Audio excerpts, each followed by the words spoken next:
본 방송에서 제공하는 투자 정보는 투자 판단에 대한 조언입니다.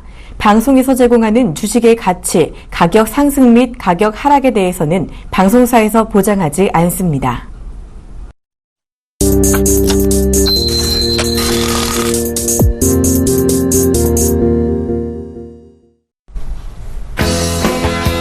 시청자 여러분 안녕하십니까? 대박플러스의 권혜인입니다. 저희 대박플러스에선 매일 저녁 7시부터 1시간 동안 국내 최고의 주식 전문가들이 명예를 걸고 소개하는 관심 종목과 기법 강의를 만나보실 수 있습니다. 오늘은 김태훈, 한용희 전문가 두 분 모셨습니다. 안녕하세요. 안녕하세요. 안녕하세요. 네, 이 두 분 모시고 오늘 첫 순서로 오늘의 마감 시황 살펴봅니다. 3월 넷째 주 금요일 코스피가 외국인의 순매도 전환에 약보합으로 한 주간의 거래를 마쳤습니다. 25일 코스피는 전일 대비 2.16포인트 내린 1983.81에 거래를 마쳤습니다. 상승 출발한 코스피는 개인과 기관의 공방 속에 1985선에서 등락을 거듭하다 개인의 매도세가 커지며 소폭 하락했습니다.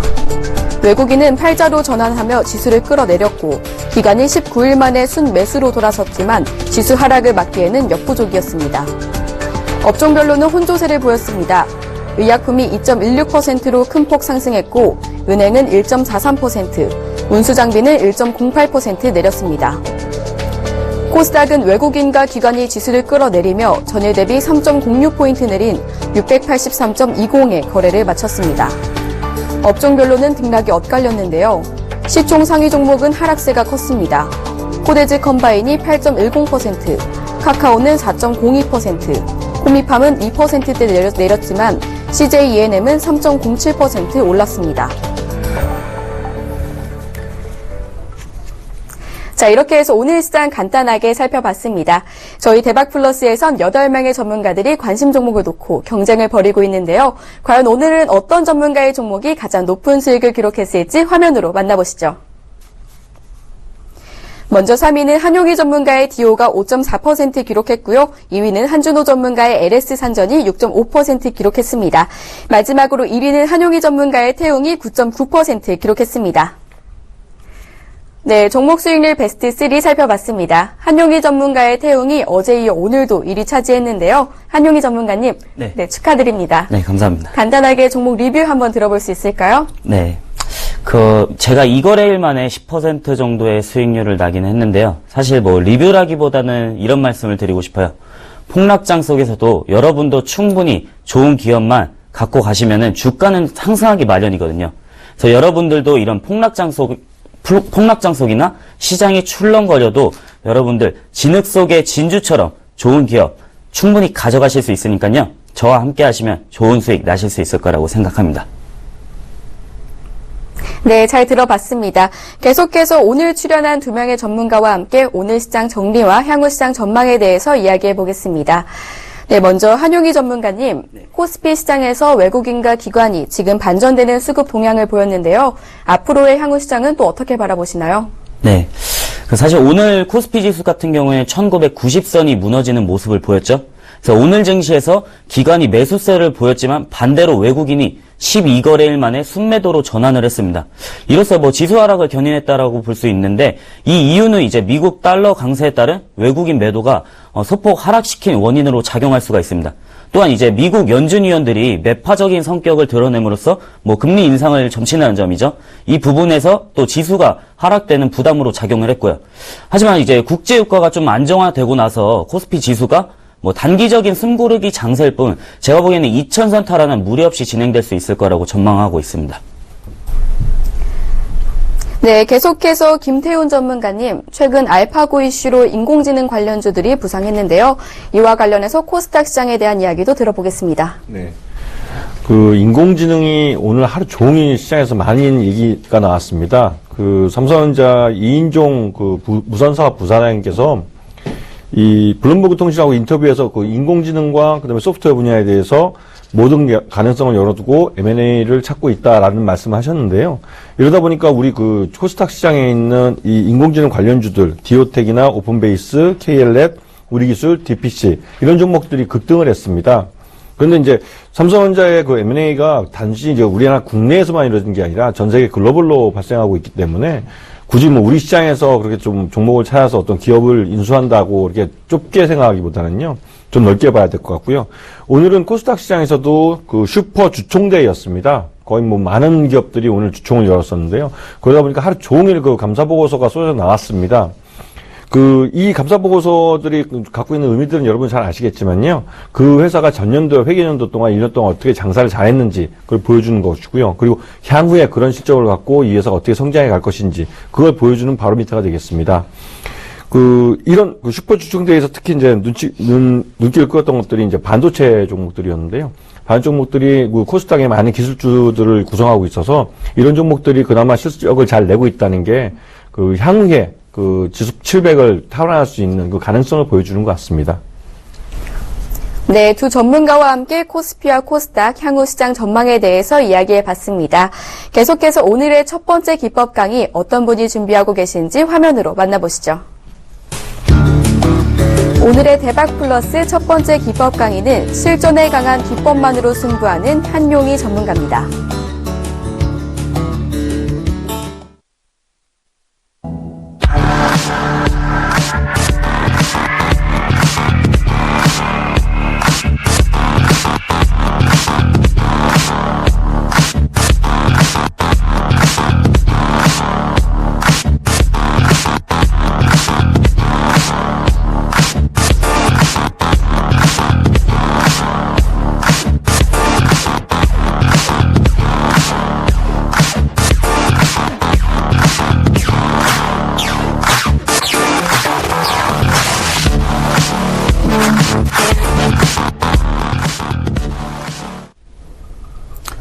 네, 시청자 여러분 반갑습니다. 네, 한용희 전문가입니다. 네, 오늘 수익률을 1등을 했죠. 그래서 제가 먼저 화면부터 보여드릴게요. 어제 자를 캡처를 했어요. 사실 기분이 좀 좋아가지고. 그래서 사실 1위 자랑도 하고 싶고 해서 제가 기법 강의에 대해서도 많이 설명을 해드렸는데 그런 기법으로 잡은 종목들이니까 여러분들도 오늘 제가 드리는 강의도 열심히 보시고 꼭 집중하셔가지고 여러분들의 계좌도 좀 1등으로 가져가시길 좀 바라겠습니다. 그래서 제가 오늘 또 넥타이도 빨간색으로 하고 왔거든요. 네. 그러면 기법 강의 한번 시작해 보도록 하겠습니다. 제가 오늘 여기 서울경제방송에서는 좀 시간이 짧습니다. 하지만 제가 조금 있다가 무료 방송 9시부터 진행을 하는데, 오후 9시부터 진행을 하는데, 거기에서는 좀 더 자세히 듣고, 좀 더 좋은 종목 가져가실 수 있으니까요. 자세한 내용은 이제 서울경제 홈페이지 오셔가지고, 우측 상단 배너 클릭하시면 되니까요. 거기서 꼭 참여하시길 부탁드릴게요. 먼저 이제 갭으로 찾는 실전 매매 승리 노하우죠. 제가 얼마 전에 이제 갭에 대해서 좀 설명을 해드렸어요. 근데 이제 좀 자세하게 제가 한번 가지고 올 것이다 라고 언급만 드렸는데 오늘 이 강의가 될 텐데 여러분들 오늘도 집중 꼭 하시길 바라겠습니다. 그럼 바로 본론 들어가도록 하겠습니다. 먼저 갭의 사전적인 정의부터 보고 갈게요. 갭의 사전적인 정의. 주가를 분석하는 도표에 나타나는 차트상에 나타나는 빈 공간이죠. 그리고 전날의 종가보다 훨씬 높거나 낮은 가격에서 시작하여 캔들의 몸통 사이에 빈 공간이 형성이 된다는 겁니다. 보통 이제 강력한 재료, 호재나 악재가 있을 경우에 종종 발생을 하게 됩니다. 그러면은 이제 그림으로 한번 이해해 볼게요. 이렇게 캔들 두 개가 있어요. 그럼 여러분들 바로 갭이 포착되시나요? 보이셔야 돼요. 저는 바로 되거든요. 이렇게 갭이 있습니다. 이 빈 공간이죠. 꼬리를 제외한 빈 공간이 갭이라고 합니다. 조금 이제 형성이 되시나요? 어느 정도 그림 부분은? 그럼 다음 한번 보실게요. 예제를 드리면서 설명을 해드린 게 가장 빠를 것 같아요. 예제를 들어드리면은 이제 대우증권 일봉 차트예요. 3월달 차트인데 빈 공간 보이시죠? 제가 지금 체크해드린 부분, 이 부분이 이제 갭입니다. 갭이라는 것은 사실 추세가 어떻게 상승으로 가거나 하락으로 갈 때 어떠한 힘이 강력하게 나온다라는 겁니다. 그래서 강한 장대 항목 나오죠? 두 번째 예제 볼게요. 두산중공업입니다. 똑같이 3월달 차트고요. 갭이 발생했을 때 이때 캔들이 떴죠? 주가가 어떻게 돼요? 쭉 상승하게 되죠. 갭이 나온다는 것은 힘이 강력하다는 말이에요. 그런 증거죠. 그럼 갭이 나왔을 때도 어떻게 잡아야 될지 그런 부분들 좀 궁금하실 텐데 그거는 제가 조금 있다가 9시에 공개를 해드리도록 하겠고요. 다음 세 번째 예제, 마지막 예제를 한번 드릴게요. 세 번째 예제도 역시 갭이 발생했습니다. 현대중공업, 갭이 발생하고 나서 주가 어떻게 돼요? 똑같이 이렇게 가죠. 그러면 잘 모르실 거예요, 아무래도. 그럼 우리 갭의 종류에 대해서 한번 살펴볼게요. 갭에도 여러 가지 종류가 있습니다. 뭐, 그냥 갭이 양봉에서 양봉이 떴다, 이런 빈 공간이 생겼다라고 갭이 아니고, 그냥 갭에서도 종류가 있는데, 크게 4가지로 나눌 수 있어요. 보통갭, 돌파갭, 급진갭, 소멸갭입니다. 먼저, 보통갭은 추세에 아무런 영향을 주지 못하고, 없어져요. 그럼 조금 이따가 제가 자세하게 설명해 드리겠고요. 돌파갭, 주요한 지지선, 저항선을 돌파한다는 겁니다. 급진갭, 돌파갭이 발생된 이후에 추세 강화 과정에서 생긴다는 갭입니다. 그리고 소멸갭, 추세의 전환을 의미하는 거죠. 이렇게 주가가 이렇게 상승하다가 여기서 소멸갭이 나왔다라고 하는 것은 추세의 전환, 이렇게 된다라는 것이죠. 조금 이따가 제 그림을 보면서 설명해 드릴게요. 먼저 보통갭이에요. 보통갭 자세하게 봐볼게요. 보통갭이 횡보 국면이나 완만한 추세 국면에서 발생한다는 점입니다. 그리고 거래량이 감소, 침체 국면에서 미확인 재료에 의해 발생했을 때, 그리고 이 재료 확인 혹은 정상적인 흐름이 진행 시에 갭은 채워진다는 겁니다. 만약에 이렇게 캔들이 이렇게 있어요. 그러면은 갭이 이렇게 있죠. 그 다음날 이렇게 갭이 메꿔진다는 것이 보통갭이에요. 그다지 이 의미를 부여할 수 없는 갭이에요. 뭐 중요하게 생각하시지 않아도 된다라는 점입니다. 그럼 다음 그림을 보면은 이제 보통갭이죠. 아무런 영향을 미치지 못하고 주가에 아무런 영향을 미치지 못하고 그냥 이렇게 간다라는 거죠. 흐름은. 그럼 다음 화면 보실게요. 돌파갭이에요. 돌파갭도 이제 자세하게 보면은 주요한 지지선 또는 저항선을 돌파한다는 것입니다. 그리고 추세의 강화를 첫 번째로 알리는 신호예요. 그리고 거래량이 폭증하게 된다라고 하면은 이 신뢰도가 굉장히 높다라고 말씀드릴 수 있습니다. 그리고 보통갭과 달리 앞서 말씀드린 보통갭과 달리 채워지는 경우가 거의 없다라는 거예요. 거의 없고 또한 거래량이 폭증하게 된다라고 하면은 신뢰도가 굉장히 높아요. 그럼 그림 볼게요. 역시나 이제 여기 저항선을 돌파했죠. 이렇게 보통갭이 나오고 나서 저항선을 뚫고 나서 돌파갭이 나오면 주가가 상승을 하게 됩니다. 자세하게 보셔야 돼요. 그럼 급진갭, 다음 급진갭 봐볼게요. 급진갭은 이제 주가의 급격한 추세 속에서 발생을 하게 됩니다. 뭐 기존 추세가 더욱 강화된다. 돌파갭이 나오고 나서 급진갭이 나온다라는 것은 기존의 추세가 좀 더 강화됐다라는 점. 그리고 다우 이론 추세 추종 국면, 엘리어트 힐의 3번 파동이죠. 이렇게 가장 큰 3번 파동이에요. 이 3번 파동에서 발생하게 된다라는 점 꼭 기억하시고요. 그다음에 중간갭 혹은 측정갭이라고 불릴 수 있어요. 이게 무슨 말이냐? 이 급진갭이 나온다라는 것은 어느 정도의 내가 주가를 예상할 수 있다. 내 예상 목표치를 설정하고 갈 수 있다라는 점입니다. 역시 그림을 보면서 설명해 드릴게요. 돌파갭이 나왔어요. 돌파갭이 나오고 확인시켜주는 이 급진갭이 나왔습니다. 주가는 이렇게 상승을 하게 돼요. 아시겠죠? 어느 정도 이해는 잡히셔야 됩니다. 그럼 좀 더 빠르게 진행을 해볼게요. 소멸갭이에요. 눈치 있으신 분들은 제가 전에 그림에 있었던 것 부분에서 소멸갭이 어디인지 대충 찾으셨을 거예요. 장기 추세의 마지막 구간에서 발생을 하게 돼요. 장기 추세 마지막 국면. 이렇게 아까 주가 이렇게 있었죠? 여기서 맨 위에 있었죠? 눈치 있으신 분들 바로 잡으셨을 거예요. 그리고 숏 커버링 또는 로스컷 물량이 출회 시에 발생을 하게 됩니다. 또한 이 매수 세력 또는 투매 물량이 출회 시에 발생을 하게 되죠.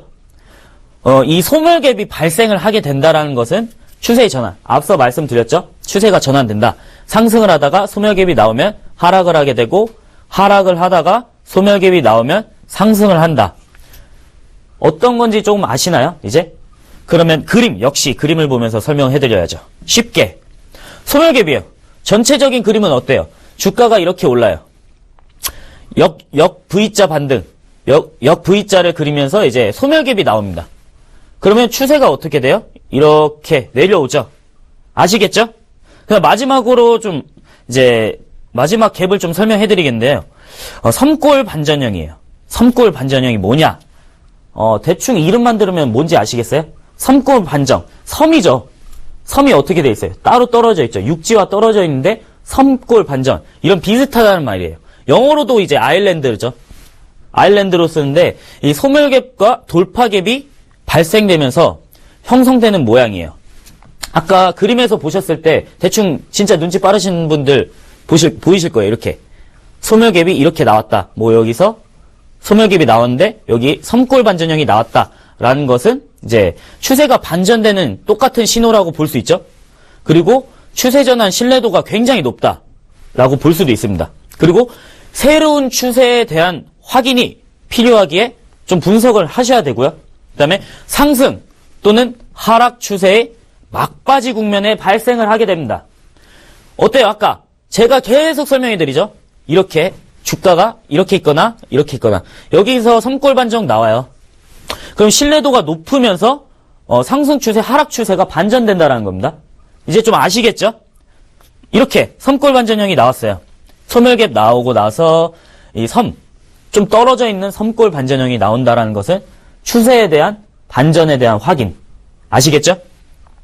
그러면은 제가 이제 갭의 발생 기준 설정을 또 해드려야죠. 여러분들이 그냥 이 갭만 보면 어때요? 모르시겠죠? 어디를 기준점으로 설정해야 되는지도 모르겠고, 그냥 내가 갭이 그냥 돌파갭, 보통갭, 이런 것만 알기에는 좀 부족하잖아요. 기준을 설정하고 가셔야 된다는 점. 좀 기초적인 부분으로 설명을 해드릴게요. 아까 말씀드렸다시피 캔들의 꼬리를 제외한 몸통 간의 공간 형성입니다. 이제 캔들이 이렇게 있어요. 우리가 뭐 보통 차트에 보면은 이렇게 있잖아요. 그럼 여기서 이 꼬리가 있죠? 그럼 이게 빈 공간이라고 생각하시면 돼요.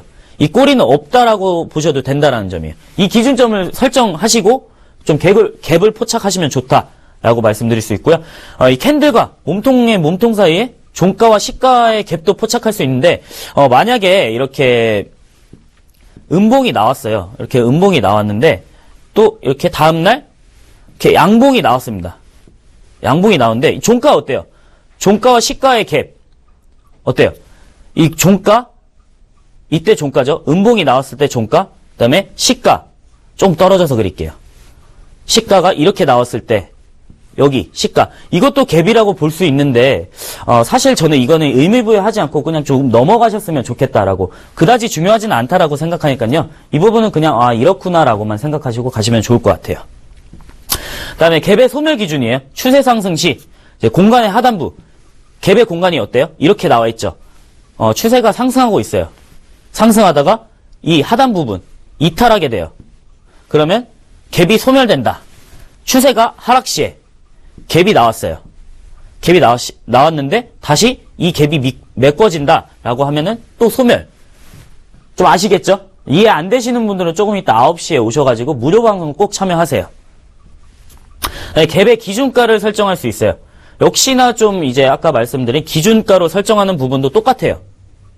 이렇게 갭이 나왔을 때 공간의 하단부, 상승 추세에서는 공간의 하단부를 좀 기준가로 설정하고 가셨으면 좋겠다라고 말씀드리고요. 하락 추세에서는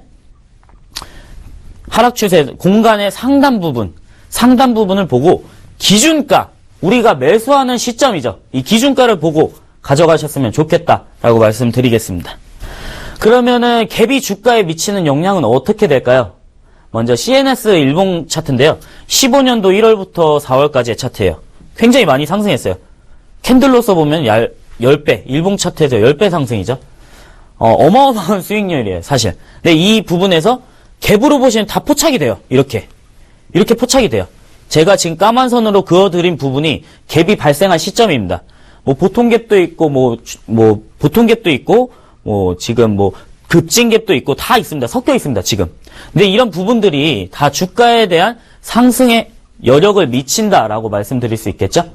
그럼 오늘 이렇게 갭에 대해서 좀 설명을 해드렸는데 여러분들이 이해가 가실지는 모르겠어요. 아직 이해가 안 가셨다라고 하면은 이따가 9시에 제가 무료 방송 할 테니까 거기서 좀 더 자세하게 설명해 드릴게요. 지금은 시간상의 문제로 좀 짧으니까 지금 좀 빠르게 진행을 했거든요. 조금 이따 자세하게 설명해 드리고 또 여러분들이 궁금하신 게 있죠. 또 종목 궁금하시잖아요. 항상 제가 드리는 오늘 수익률 1위를 했으니까 제가 그에 맞는 좀 정성스럽게 가져온 종목들이 있습니다. 먼저 소개를 해드리자면 팅크웨어. 발음하기 좀 힘들죠. 팅크웨어라고도 하는데 이 팅크웨어 먼저 실적 부분이에요. 실적 첫 번째 16년 영업이익이 무려 400%죠. 400%나 증가. 수확 시즌이에요, 이제. 다 뿌렸으니까 이제 걷어둬야 될 때다. 이 팅크웨어. 그리고 팅크웨어 아시는 분들 아실 거예요. 뭐 아이나비라고 있잖아요. 뭐 우리 자동차 운전하시는 분들, 블랙박스, 뭐 내비게이션. 다 아이나비 쓰시는 분들 굉장히 많아요. 뭐 택시만 타도 아이나비 내비게이션을 갖고 계신 택시 기사분들도 계시고, 통신용 내비게이션 지도 기반의 수익 모델 기반입니다. 이게 무슨 말이냐? 팅크웨어의 핵심 자산이 있습니다. 바로 지도, 데이터베이스죠. 이 데이터베이스 기반으로 수익 모델을 개발을 한다는 점입니다. 새로운 사업 다각화의 진출 가능성이죠. 그 다음에 세 번째, 블랙박스 산업은 여전히 성장 국면입니다. 여전히. 요즘 안 좋다라고. 제가 말씀드린 부분은 3월을 좀 비유해서 말씀드릴게요. 3월에 꽃향기를 맞추면 힘이 솟는 꼬마 자동차라는 말 아시죠? 그만큼 자동차주가 3월에는 굉장히 상승을 많이 해요. 보통적으로 보시면은. 과거의 데이터를 보셔도 자동차주들 같은 경우에 꽃향기를 맞추면 주가를 완전 상승시킵니다. 그만큼 3월달 블랙박스 차가 많이 팔리면 어때요? 아이나비 내비게이션도 사야 되고 블랙박스도 사야 되고 그러죠. 그만큼 블랙박스가 성장 국면이다. 그리고 15개국입니다. 15개국에 지금 해외 시장을 적극 진출하고 있습니다. 이런 모멘텀적인 세 가지 요소로서도 충분히 좋다라고 말씀드릴 수 있겠죠? 그럼 차트상으로도 한번 보셔야죠. 차트상 이제 목표가, 손절가도 정해드려야 돼요. 역시나 또 수익률 1위를 하기 위해서 좋은 종목을 가져오고 목표가도 좀 설정을 해봤고 손절가도 설정을 해봤어요. 먼저 차트인데요. 항상 21선 기준으로 갖고 가는 부분이 있습니다. 제가 21선 기준으로 목표가는 13,500원 전고점 라인 부분입니다. 현재 여기 차트에서는 나오진 않지만 지금 HTS 있으신 분들 한번 확인해 보세요. 전고점 라인 13,500원 부분, 손절가 11,000원. 지금 빨간색 선으로 그어드린 부분입니다. 이 부분 잡고 가시면 굉장히 좋을 거다. 첫 번째 종목입니다. 팅크웨어. 그 다음에 두 번째 종목입니다. 대우건설이에요. 대우건설. 요즘에 건설업종 굉장히 핫했죠. 건설업종 핫했는데 대우건설이 일냈어요. 진짜. 일냈어요. 지금. 장난 아니에요. 사우디 주택부와 10년간에 총 10만 세대 건설공사를 해요. 10만 세대. 상상이 가시나요? 지금 중동 쪽에 10만 세대라고 하는 것은 어마어마한 수주죠.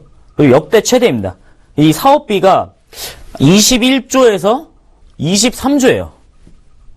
어마어마하죠, 진짜. 역대 최대급이에요. 국내 건설사들 중에 수주 규모가 역대 최대급이어서 좀 이슈로 부각된다라는 점이 있고요.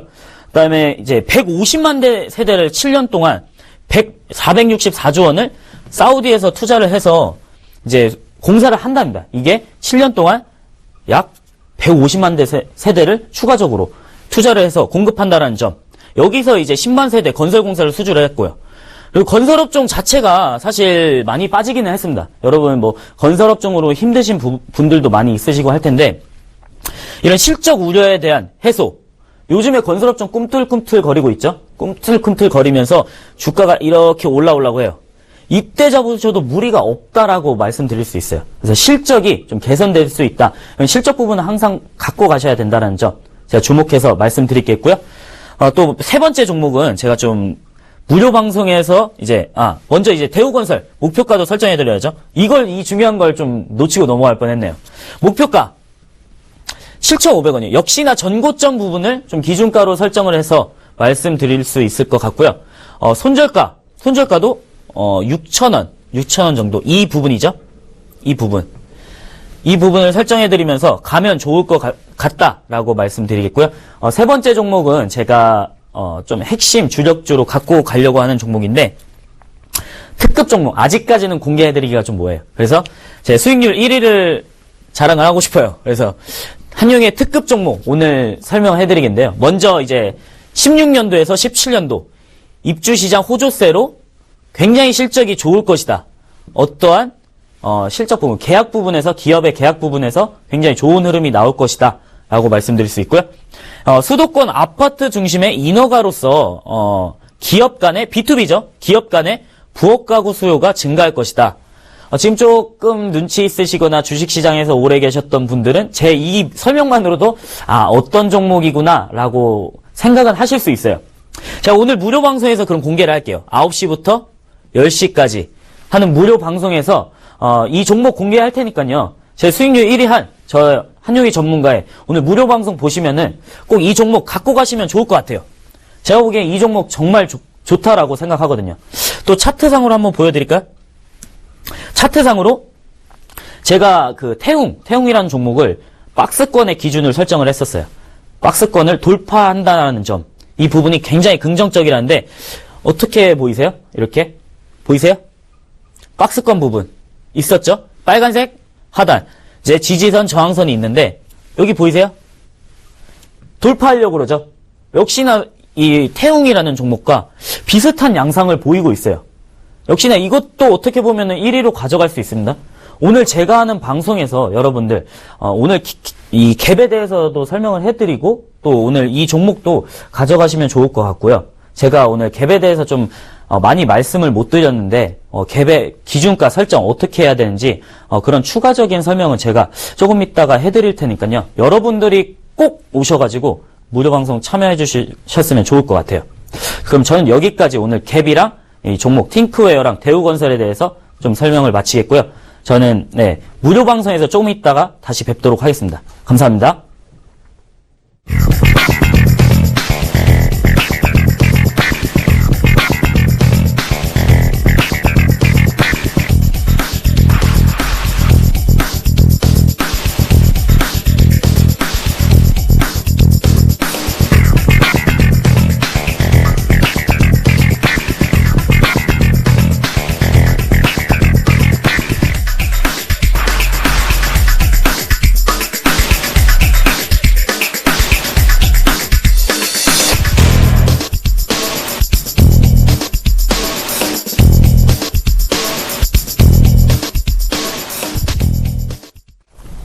네, 한용희 전문가의 갭을 보고 포착하는 실전 매매 전략 잘 들어봤습니다. 관심 종목으로는 대우건설과 팅크웨어 언급해 주셨습니다. 계속해서 두 번째 강의 이어갑니다. 두 번째 기법 강의의 주인공은 현명한 주식 투자의 바른 계좌비 김태훈 전문가입니다.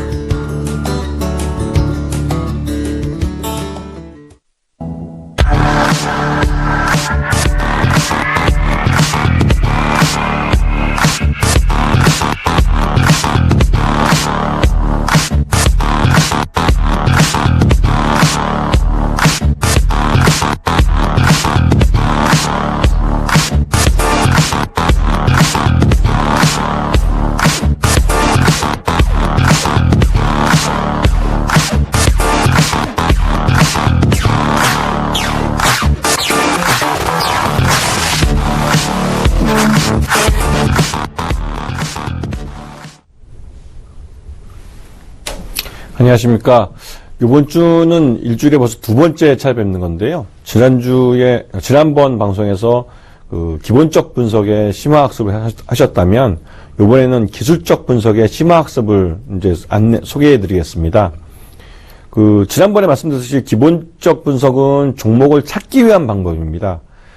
투자할 만한 좋은 종목을 찾아서 그 종목에 어떤 타이밍에 투자를 할 것인가, 그 타이밍을 잡는 것이 바로 기술적 분석입니다. 보시게 되면, 기술적 분석이라는 것을 우선 설명을 좀 드릴 거예요. 그리고 그 기술적 분석의 핵심이 되는 주가 흐름을 분석하는 방법과 그 다음에 거래량을 분석하는 것, 그리고 그런 걸 토대로 해서 실전에서 어떻게 적용할 것인가, 이걸 설명을 드릴 겁니다. 기술적 분석이라면 여러분들이 제가 첫 번째 강의에서 설명했을 때 책에서 쉽게 접해봤을 거예요. 근데 말이 좀 쉽지, 주가와 거래량의 과거 흐름을 갖고 미래의 주가를 예측한다. 이거 접목시키는 게 굉장히 어려운데요. 어느 정도 이 주식 투자의 경험이 쌓이셔야 이거 제대로 판단을 할 수가 있습니다. 항상 나한테 주어지는 주가 일봉이나 어떤 거래량 일봉에 주는 데이터들을 저 스스로가 판단을 해야 되거든요. 그게 경험이 쌓여야 가는 거고요. 그러기 위해서는 나름대로 좀 주식 투자에서 신중하게 한번 좀 실전으로 좀 매매를 해보시는 게 도움이 많이 되실 겁니다. 그리고 주가 흐름을 우선 분석해 보시고 거기에 따라서 거래량이 어떻게 변하는지, 그리고 그런 걸 통해서 그런 변화를 일으키는 어떤 이벤트적인 재료들이 무엇이 있는지, 그런 거 확인하면서 이 과거의 주가 흐름을 갖고 미래의 주가를 예측하는 방법이죠. 여기서 한 가지 주의할 점은, 이런 기술적 분석을 갖고 여러분들이 흔하게 거래하시는 증권사 객장에 찾아갔을 때 그 증권사 직원들이 이 차트만 보고 이 종목이 좋다 나쁘다 뭐 지금 사는 타임이 되는 이런 말들을 그러니까 투자 상담이죠. 상담 많이 하실 텐데요. 그러니까 상담을 해주는 직원이 그 종목, 그 기업에 대해서 어느 정도 사전 지식이 있고 공부를 하셨다면 그 기술적 분석을 해주시는 거는 오히려 더 쉽게 접근해 줄 수 있을 겁니다. 하지만 그런 사전적인, 그러니까 기본적 분석이 돼 있지 않고 기술적 분석으로 접근했을 때는 여기 보시다시피 그 리스크라는 거, 투자를 할 만한 종목이 아님에도 불구하고 그 종목에 대해서 어차피 매일매일 그 거래가 이루어지기 때문에 주가 차트는 만들어집니다. 그 차트만 갖고 그 회사의 미래 가치를 판단한다? 굉장히 위험하겠죠. 근데 그런 부분 때문에도 좀 신중하게 접근해야 될 필요가 있고요. 전제로 기본적 분석이 돼야 됩니다. 우선 이제 주가 흐름 차트 이제 분석에서 주가의 양봉과 음봉 이걸 갖고 판단하는 건데 좀 전에 우리 한용희 전문가님께서 아까 막 설명하셨던 봉들이 있죠. 캔들이라는 것들. 그 캔들이 빨간색을 나타내냐, 파란색을 나타내냐. 그 빨간색을 나타내는 것은 쉽게 말해 양봉입니다. 양봉은 아침 9시 개장 시초가 대비해서 종가가 말 그대로 위에 있을 때, 그럴 때는 빨간색 양봉을 나타내고요. 시가 대비해서 종가가 뭐 밑에 있거나 할 때는 음봉을 나타냅니다. 이제 파란색을 나타내죠. 쉽게 말씀드리면. 근데 그 봉의 색깔만 봐도 그날 이 종목의 주가가 올랐다 냈다는 전문가 좀 경험 있는 분들은 쉽게 판단을 하시죠. 그러면 이런 봉들이 모여서 어떠한 선을 만들어내는데 그 선이 주가 이동 평균선입니다. 그 선을 5일 기준으로 할 것이냐, 20일 기준으로 할 것이냐, 60일 기준으로 할 거냐에 따라서 일주일 이동 평균선이 만들어지고 한 달 또 그다음에 3개월 이렇게 만들어지는 거죠. 그 정도 이제 이동 평균선의 흐름에 따라서 주가가 오르고 있다, 내리고 있다 방향성도 정해질 수 있는 거고요. 그리고 이런 것들은 아까 말씀드렸듯이 시기열이라는 시간의 흐름에 따라서 파악을 하셔야 됩니다. 어떤 단일한 하루에서 어떤 양봉이나 이런 게 나름대로 의미를 갖지만 그 긴 흐름을 했을 때 미래의 주가를 예측하기 위해서는 그 시간의 흐름을 일정 부분 보실 필요가 있고요. 이때도 주가만 보시는 게 아니라 거래량을 보셔야 됩니다. 거래량. 아무리 주가가 많이 올라가도 전체 유통 물량 중에 아주 소수만 거래된 기간 동안은 이 어떤 주가 이동평균선의 어떤 흐름을 신뢰하기는 좀 어렵죠. 왜냐면 더 많은 물량이, 높은 가격이나 낮은 가격에서 다른 가격대에서 거래된 투자자들이 있기 때문에 그 물량이 안 나오는 겁니다. 그러다 보니까 어떤 이벤트가 없다면 굉장히 주가가 좀 견조하게, 그러니까 거래량 없이 요즘 주식시장처럼 좀 견조하게 좀 가버리는 경우가 많죠. 그럼 굉장히 우리 한국 투자자분들은 좀 열성적이시고 굉장히 공격적이시기 때문에 이런 장세를 좀 못 버티시더라고요. 그래서 못 버티고 던지거나 그냥 아무거나 그냥 공격적으로 매수하시는 경우가 있는데요. 그런 참을성 없는, 인내심 없는 투자는 100점 100패입니다. 그래서 이런 거래량을 충분히 보시면서 아까 주가 이동평균과 같이 보셔야 되고요. 근데 이런 주가나 거래량이나 이것도 변동하게 해주는 어떠한 재료가 있습니다. 그럼 우리가 좋은 재료가 호재, 나쁜 재료가 악재라고 부르는 것들인데요. 그런 것들이 주가의 흐름 속에서 어떤 이게 윗방향 가든 아랫방향 가든 그 방향성을 만들어줍니다. 그 재료에 대해서 나에게 주어진 정보, 투자자들에게 주어진 정보가 공시일 수도 있고, TV나 뉴스나 신문에 나와 있는 보도자료일 수도 있고요. 아니면 시중에 풍문으로 돌아다니는 걸 수도 있고요. 다양한 형태로 투자자들한테 주어지는데 여기서 발생하는 것이 정보의 비대칭성이라는 겁니다. 좀 어려운 말이긴 한데요. 동일한 시간, 동일한 시장에서 투자자들 중에 어떤 사람은 그 종목에 대해 남들이 알지 못하는 정보를 알고 있는 사람이 존재하고 있고요. 또 다른 한편에서는 그 정보를 알지 못하면서 그 기업에 투자하고 있는 사람들이 있습니다. 정보의 비대칭성이나 이렇게 정보가 있고 없고의 차이인데요. 정보가 갖고 있는 사람 같은 경우는 호재라면 자신있게 매수 주문을 내서 그 종목을 사들이겠죠. 그리고 그 종목에 대해서 자신이 없는 사람은 주가가 조금만 올라도 나 이 얘기 낫네 하고 그냥 바로 팔아버리는 경우도 많고요. 또 어떤 경우에는 이 물량이 조금만 나왔는데도 겁먹고 그냥 바로 손절매를 쳐버리거나 그래서 손실을 확정시켜버리는 바보 같은 우를 범하는 경우도 있고요. 그래서 이 재료가, 나에게 주어진 재료를 이게 조호재인지 악재인지 판단할 수 있는 눈을 기르셔야 되고, 그 눈은 어느 정도의 그 경험이 쌓여야만 가능한 것 같습니다. 그 공부를 해도 그 호재가 악재가 되는 경우도 많고, 악재가 호재가 되는 경우도 많기 때문에 그런 것들을 나의 그러니까 내가 투자하는 사람의 내 내 위치에 따라서 어떻게 판단할 것인가, 그런 경험이 쌓여야 되시더라고요. 물론 그에 대해서 경험 있는 사람이 그에 대해서 이제 경험을 갖고 설명을 해드릴 수도 있겠죠. 그게 전문가들이라는 분들인데요. 개별 종목에서는 개별 종목 나름대로의 다 특징들이 있고 어떠한 그 이벤트들이 있습니다. 좀 전에 말씀드렸던 기술적 분석을 전체로 너무 쉽게 말씀드리겠지만, 저도 이제 무방에서 좀 더 심도 있게 시간을 갖고 설명을 좀 드리겠습니다. 기본적으로 기술적 분석도 그 이전에 종목을 선택하는 기본적 분석을 전제할 수밖에 없습니다. 투자할 만한 종목에다 투자를 해야 수익도 날 수 있는 거고요. 말 그대로 물려도 그런 종목이 나중에는 자기 본질 가치 때문에도 주가가 올라갑니다. 결국은 손실을 안 보고 이익을 낼 수 있는 투자를 장기적으로 하는 것이 주식 투자로 수익을 낼 수 있는 길이기 때문에 그런 것이고요. 기본적 분석으로 종목이 선정이 되면, 그때부터 이제 기술적 분석, 아까 말했던 거래량이나, 과거의 거래량이나, 과거의 주가 차트, 이런 것들, 또 그 사이에 또 여러 가지 발생했던 이벤트적인 호재나 악재나 공시자료나 뉴스자, 보도자를 보고요. 매수 가격대를 제 나름대로 전략을 세우는 거죠. 이 가격대에서는 내가 분할해서 매수를 해서 매수 단가를 최대한 낮춰보겠다라는 생각하는 가격대를 정하시고요. 아까 한 전문가께서 말씀하신 박스권이라는 것, 그렇게 많이 이제 저도 설정을 합니다. 그리고 반드시 한꺼번에 주문하는 것이 아니라 나눠서 아주 채 써듯이 하는 건 더 좋겠죠. HTS로 내가 직접 주문을 내기 때문에 부담이 훨씬 더 덜한 것 같아요. 예전에는 증권사 지점에 직접 전화를 하셔가지고 직원한테 이것 좀 사주세요, 저것 좀 사주세요, 이렇게 여러 번 전화를 해서 좀 패끼치는 것 같고 그랬지만, 요즘은 HTS 자기 집에서 넷으로도 아니면 핸드폰 갖고도 충분히 매매를 할 수 있으니까요. 10번이든 20번이든 나눠서 매매를 하시는 게 맞습니다. 특히 매수는, 매수든 차익 시전이든 나눠서 하셔야만 매수 단가를 최대한 낮출 수 있습니다. 내가 지금 주문해서 사는 이 가격대가 이 종목의 가장 낮은 바닥인지는 지나봐야 알기 때문에 그렇죠. 그래서 분할 매수를 통해서 매수 단가를 최대한 낮추는 노력을 하셔야 되고요.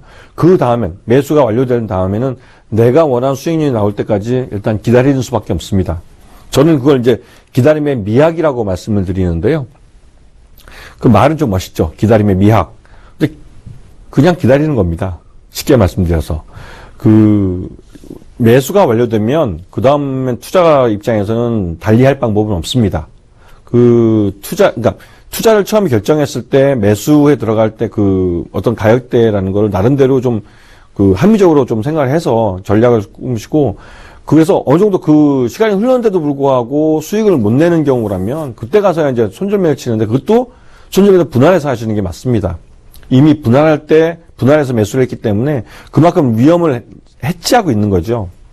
그리고 어느 정도 기다리고 나면 기본적 분석에서 본질적 가치가 있는 종목을 찾았고요. 그리고 내 매매하는 타이밍도 거기 맞춰서 지금 들어갔기 때문에 결국은 기다리시면 수익을 볼 수 있는 기회가 주어질 겁니다. 그리고 또 가격대가 됐을 때, 차익 실현하는 가격대가 됐을 때도 역시 이익의 극대화라는 목적을 위해서 분할해서 매도를 하시는 겁니다. 이 분할하는 게 우리 한국 투자자분들한테는 되게 어려우신 것 같아요. 워낙 한 방에가 그렇으니까. 예를 하나 드려드리겠습니다. 지금은 회사 이름이 바뀌었지만 TV 로직이라는 회사가 있습니다. 한 3년여쯤에 상장을 했고요. 방송 장비 쪽 회사였습니다. 매출이 한 3,400억 정도 했었고요. 나름대로 12,000원 정도 가격에 상장한 걸로 기억하고, 상장한 지 얼마 안 돼서 100% 무상자를 했습니다. 그래서 실제로 공모가가 12,000원이지만 100% 무상자를 했기 때문에 6,000원 정도의 가격대인데요. 그리고 한 2년 정도, 3년 정도 시간이 지나서 보시게 되면 2015년 작년이죠. 작년 상반기에 한번 시세를 줬어요. 시세를 이렇게 한번 줬었고요.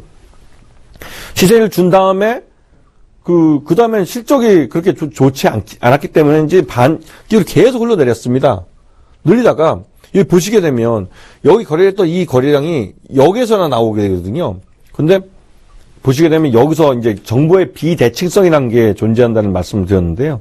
이 차트를 잘 보셔야 됩니다. 기간이 달라지면 차트의 모양도 달라지기 때문에 그런데요. 여기 분명히 거래량 양봉이 크게 나온 게 두 개가 있습니다. 그리고 이때 거래량이 주가도 급등을 했다가 그날 당일날 다음날로 이제 미끄러져서 흘러내렸고요. 그 다음에 이런 거래량이 크게 나왔을 때 뭔가 시장에 알려지지 않은 정보를 알고 있는 투자가들이 매매를 했던 겁니다. TV로직이라는 회사가 결국은 10월 27일 날 M&A 공시를 하게 됩니다. 이제 그 기존에 있던 그 최대주주가 경영권을 매각을 한 것이죠. 그 정보를 여기 보시면 앞에서 굉장히 양봉이 컸었는데 지금 보시기에는 굉장히 작지 않습니까? 이게 그 M&A 공시가 났을 때 그 전후에서 거래량이 워낙 크게 터졌기 때문에 거기에 비해서 상대적으로 그 앞에 이 거래량 양봉이나 이런 것들이 작아 보이는 겁니다. 정보의 그 비대칭성이 분명히 존재를 했고요. 이때는. 근데 이거는 공시제를 채택하고 있는 한 우리나라에서 쉽게 이걸 밝혀내기는 어려워요. 왜냐면 그 분명히 이 M&A라는 게 이날 당일날 10월 23일, 27일 날 그날 뭐 사겠다는 그 회사를 사겠다는 사람과 팔겠다는 최대주주가 만나서 당일날 결정된 게 아닙니다. 그 전에 충분한 시간을 갖고 서로 간에 여러 가지 조건, 그 경영권 양수도의 조건들을 논의를 했겠죠. 그 과정에서 그런 정보들이 외부에 노출이 되고 주변 사람들에 퍼지고 어떤 결론이 안 나오고 계속 협의되는 과정에서 이런 정보들이 퍼져간 거죠. 그리고 아마도 이때쯤에서는 경영권 양수도가 결정이 되지 않았을까라는 추측이 되는데요. 그리고 나서도 TV로직은 경영권을 가져간 게 이 펀드들이었습니다.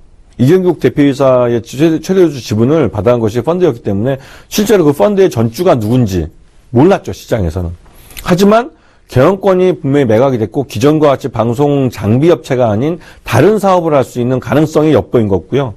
그리고 해서 2,000원, 3,000원밖에 안 되던 이 주가가 그때부터 이제 요동을 치기 시작합니다. 말 그대로 21선 치고 N자 형태로 그대로 급등을 하는데요. 이 M&A라는 이 정보가 말 그대로 모든 시장에 참여하고 있는 모든 사람들한테 정보가 공평하게 다 알려진 그 공시되는 그 시점에도부터 주가는 날아갑니다. 날아가고 그러면 이미 다 정보가 알려졌는데 왜 주가는 이렇게 날아갈까요?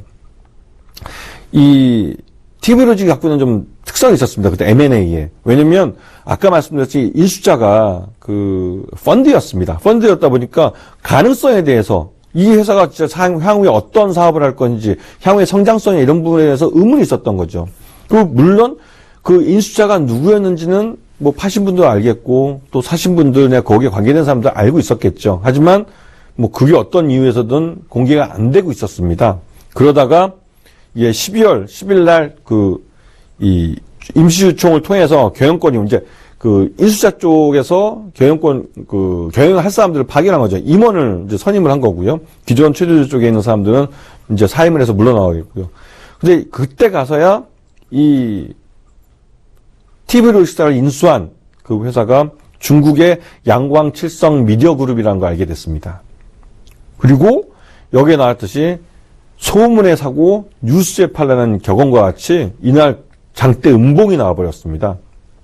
그렇듯이 이미 이런 증시에 나와 있는 이런 얘기들은 여러분들이 잘 아시면 이미 사람들 경험이 있고 검증된 얘기들입니다. 그게 그냥 헛하게 그냥 웃자고 하는 소리가 아니고요. 소문에 사서 뉴스에 팔아라. 왜냐면 뉴스에 팔았을 때는 이미 진짜로 이 사실에 대해서 모든 사람들이, 투자가들이 다 알고 있기 때문에 그 정보의 비대칭성이 완전히 해소된 거고요. 그러다 보니까 이제 주가 그만큼 많이 올랐으니 차익을 실현해야죠. 팔아야만 현금이 내 손에 들어오니까요.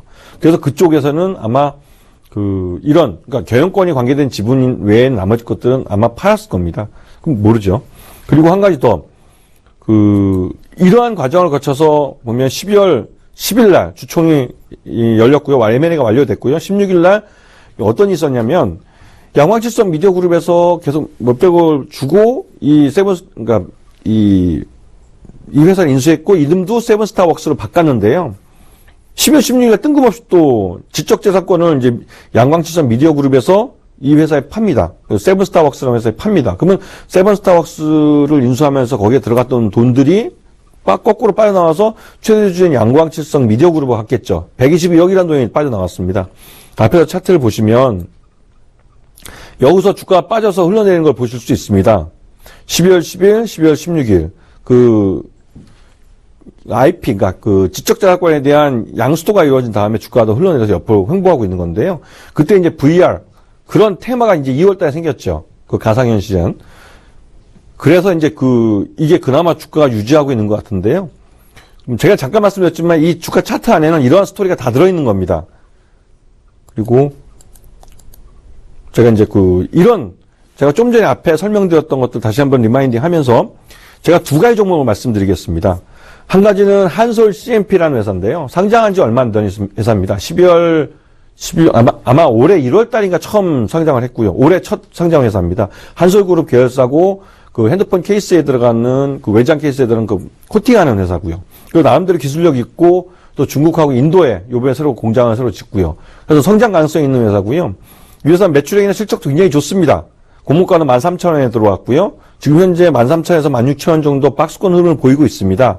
근데 이 회사의 본질 가치는 나름대로 제가 볼 때는 작년 실적 기준으로 해서 한 25,000원 정도는 돼 있어요. 그런데 상장 초기에 공모 주가나 이런 것 때문에도 희석이 되면서 주가가 지금 현재 가격대에 머물고 있는 거고요.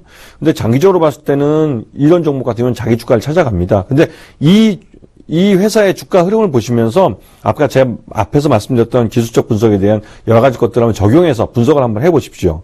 그리고 다음 한 종목은 이미지스 테크놀로지입니다. 이 회사는 상장한 지 꽤 오래됐는데요. 이 회사는 여러분이 잘 아시죠? 삼성 핸드폰에 들어가는 햅틱을 주력 사업을 하는 회사입니다. 햅틱이라는 솔루션을 삼성에다 납품을 하는 회사인데요. 그리고 나서 상장하고 한 3, 4년 정도, 4, 5년쯤 되셨나요? 지금 현재? 지금은 이제 삼성전자가 주거래처가 아니라 중국 샤오미나 다른 해외 업체와도 거래처를 넓혀가고 있습니다. 그러면서 매출 외형도 이제 굉장히 커졌죠. 이 회사가 올해는 아마도 중국 쪽 거래량이 좀 더 많아지고 기존에 있던 햅틱뿐만 아니라 다른 경쟁력 있는 새로운 IT 기술을 접목된 칩을 갖고 솔루션을 제공하는 것 같습니다. 그래서 매출 외형이나 이런 것들이 너무 커지기 때문에 주가 차트도 보시면 거래량도 굉장히 커지고 크게 나왔었고 점점 밑에 저점을 올려가는 흐름을 보이고 있습니다. 그래서 좀 전에 말씀드렸던 거기에 적용해서 한번 분석해 보시고요. 월요일날 아침에 무방을 할 때 제가 이 종목들에 대해서 나름대로 분석한 것에 대해서 설명을 해드릴 겁니다. 여러분 긴 설명을 좀 짧게 압축해서 하려니까 좀 바빴는데요. 어렵진 않습니다. 근데 시작을 못해서 그런 것이고요. 여러분이 이번 기회에 기술적 분석을 더 잘 하셔가지고 매매 타이밍을 잘 잡으셨으면 좋겠습니다. 이상 강의를 마치겠습니다.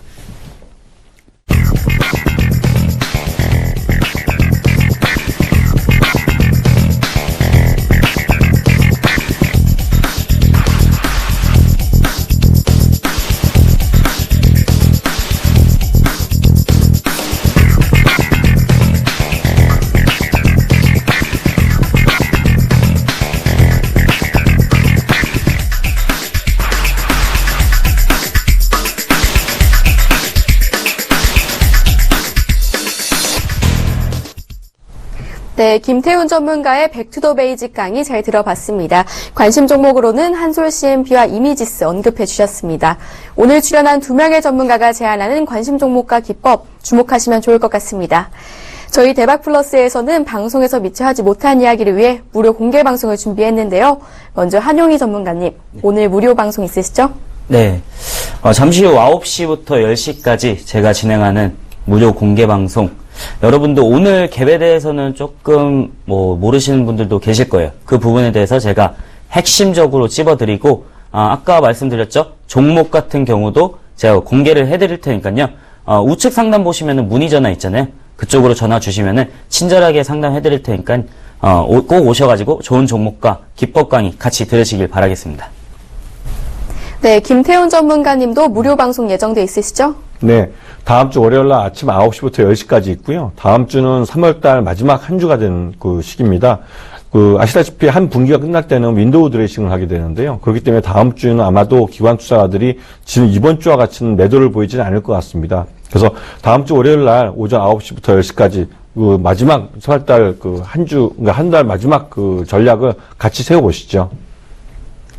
네, 오늘 수익률 1위를 하신 한용희 전문가의 무료 방송은 잠시 후인 밤 9시부터 10시까지 있고요. 또 김태훈 전문가님은 다음 주 월요일 오전 9시부터 10시까지 무료 방송 준비되어 있으니까요. 많은 관심과 참여 부탁드립니다.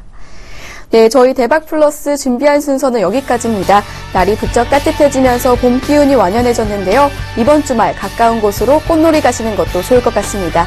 저희는 더 알찬 내용으로 다음 주 이 시간에 찾아뵙도록 하겠습니다. 시청해주신 여러분 고맙습니다.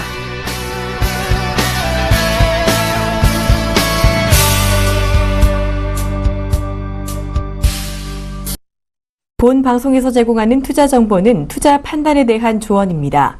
방송에서 제공하는 주식의 가치, 가격 상승 및 가격 하락에 대해서는 방송사에서 보장하지 않습니다.